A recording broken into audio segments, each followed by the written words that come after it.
প্রখ্যাত মুফাসসিরে কোরআন হযরত মাওলানা আব্দুল সালাম পাবনা এবং বক্তব্য রাখছিলেন আমাদের সকলের শ্রদ্ধেয় আমাদের আতাউর রহমান জেহাদি ভাই মাওলানা, অন্যান্য অতিথিবৃন্দ, সম্মানিত সুধীমণ্ডলী, যুবক ভাই সব, পর্দার আড়ালের মা ও বোনেরা, আসসালামু আলাইকুম ওয়া রাহমাতুল্লাহি ওয়া বারাকাতুহু।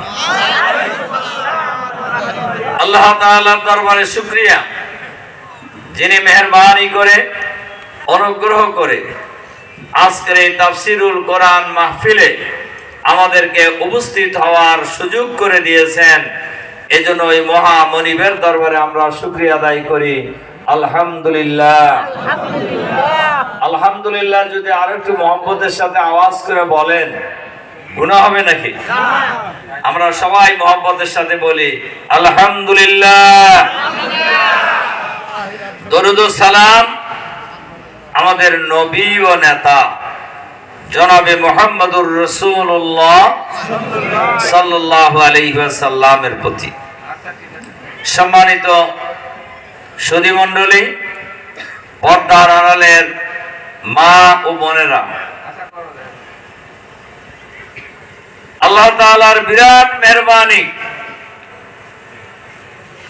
দীর্ঘদিন পর আপনাদের মাঝে উপস্থিত হওয়ার সুযোগ পাওয়ার কারণে আমি নিজেকে অনেক সৌভাগ্যবান মনে করছি যে অনেক দিন আপনাদের সাথে দেখা হয়নি।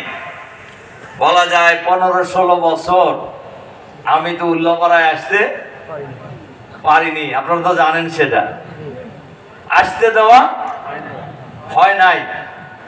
কিন্তু আল্লাহ তাআলা যদি চান, কেউ কি আর ঠেকাইতে পারবে? বলেন পারে? পারে। যারা আমাদেরকে বাধা দিয়েছেন তারা কি এখন আছে? নাই।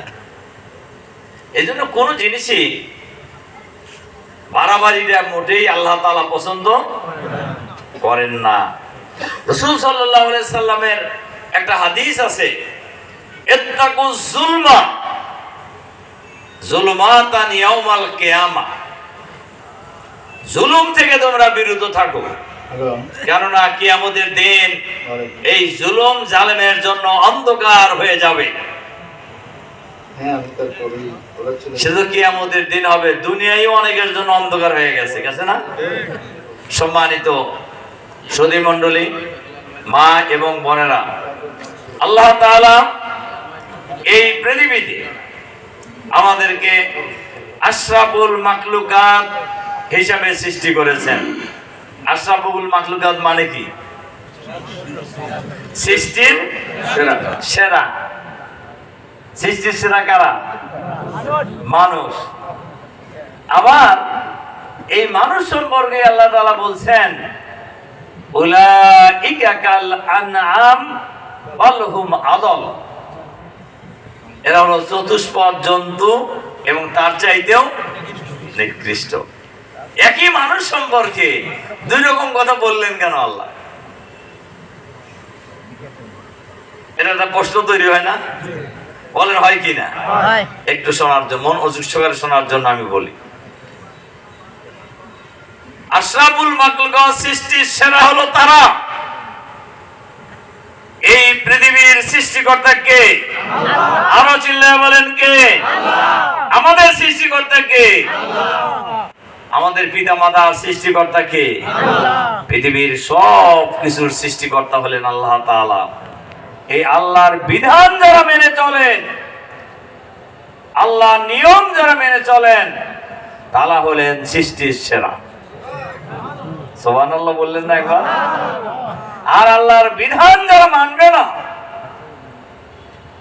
তাদের সম্পর্কে আল্লাহ তাআলা বলছেন, উলাইকা কাল আনআম বাল হুম আদল, এরা হলো চতুষ্পদ জন্তু, তার চাইতেও নিকৃষ্ট।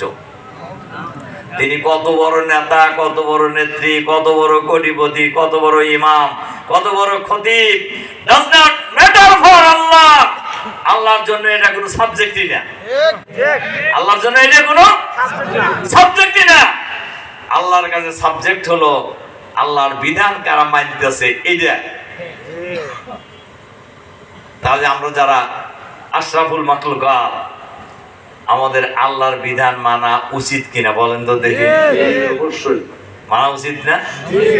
সম্মানিত সুধী মণ্ডলী, মা এবং বোনেরা, আল্লাহ তাআলা এই পৃথিবী সৃষ্টি করার পর, পৃথিবীতে মানুষ সৃষ্টি করার পর মানুষের জীবন যে কিভাবে চলবে এই ব্যাপারে আল্লাহর পক্ষ থেকে একটা বিধান দেওয়া হয়েছে।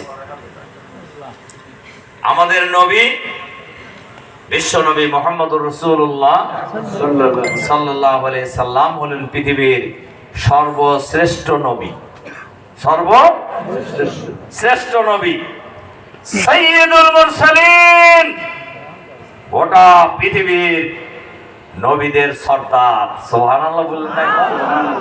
রাসূল সাল্লাল্লাহু আলাইহি সাল্লামকে আল্লাহ তাআলা তার কাছে নিয়ে গেছিলেন একবার। কি জানেন নাকি আপনারা? মেরাজ শুনছেন আপনারা? এই ঘটনা কি বলে? মেরাজের ঘটনা। মানে আল্লাহ তাআলা তাকে তার কাছে নিয়ে গেছিলেন। উনি কিসে নিয়েছিলেন? বরাকে।